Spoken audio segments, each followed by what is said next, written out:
In this week's image breakdown, we're going to take a look at this cosmetic shot with two lipsticks standing very empowering up on this high ledge.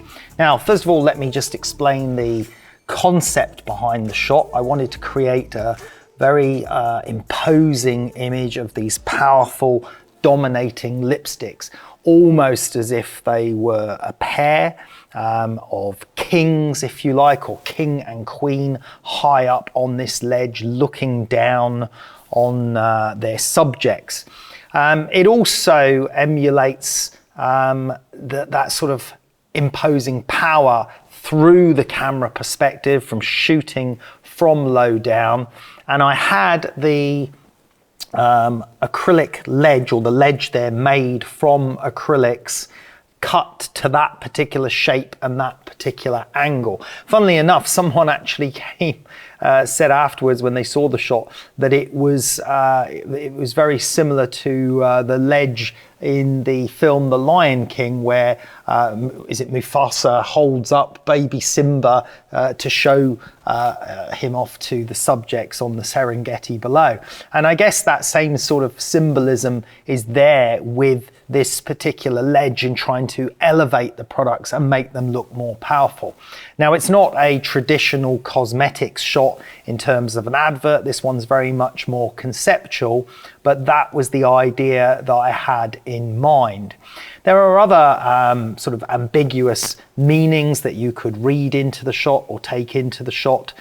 It could be that they may be looking to jump from the ledge. One could be looking to push the other one from the ledge. Who knows? You can read into these things as you like, but from my perspective, the shot was created to create this sense of power and dominance by looking up at, well, essentially what are very, very small items, but making them look super powerful and imposing. So let's take a look at the lighting for the shot. I'll talk you through the lighting, how it was shot, how it was lit, and then we'll take a look at a lighting diagram for it as well. But let's first study the lighting that we can see.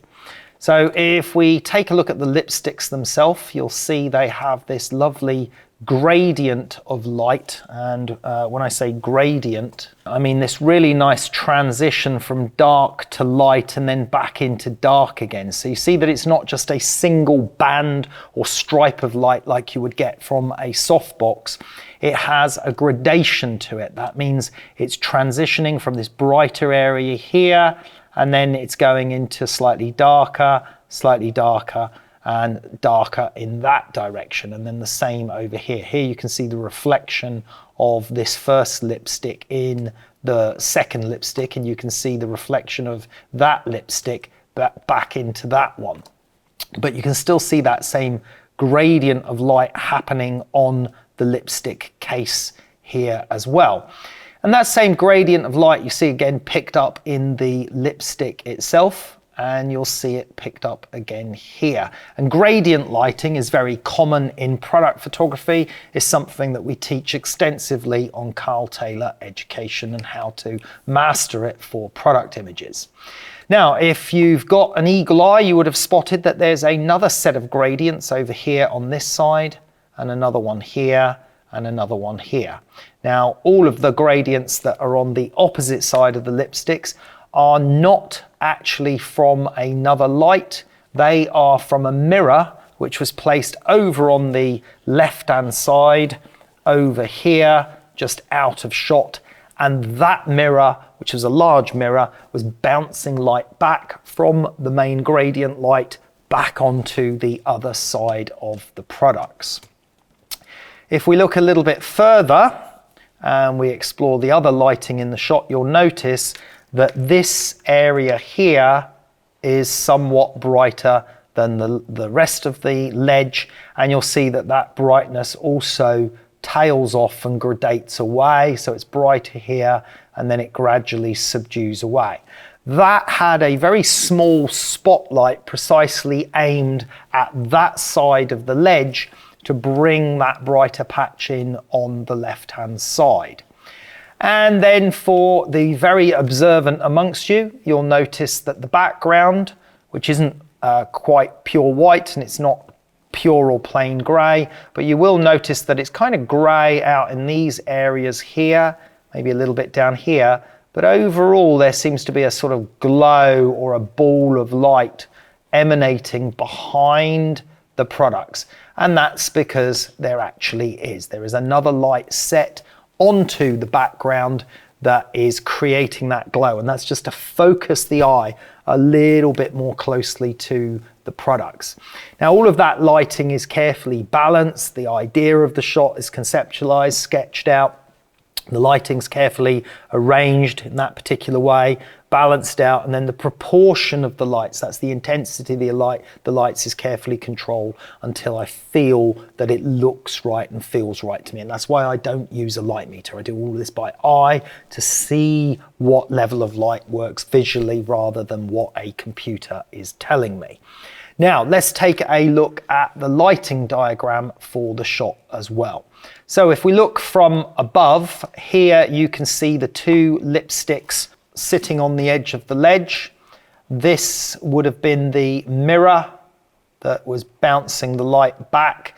And this is a roll of diffusion material down here. So this is the diffusion material. And this is a 30 by 120 softbox shining through that diffusion material, which is creating that lovely soft light on the side. Now, how you get the exact gradients right on this requires a little bit of precision, but as I said, that's something that we cover on Carl Taylor Education. But essentially that mirror is bouncing back that gradient back onto the other side of the product, as I pointed out earlier. Then we have that small spotlight, which remember was creating a ball of light on the lower left of the ledge. Let's just refer back to that. So that light in there was coming from that particular ball of light. And then we have the camera over here. So this is camera. And I can't remember which lens, but it would have probably been an 80mm or a 100mm lens looking at that area there. And then a meter or two behind was the background wall. This was a solid plain white wall in this case.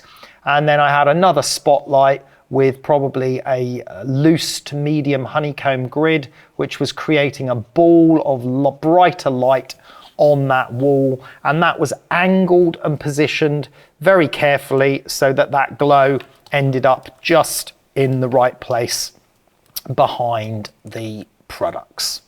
Well, I hope you enjoyed that image breakdown. If you'd like to learn more about product photography, lighting and gradients and the techniques applied, then check out what we have to offer on carltayloreducation.com. Thanks for watching.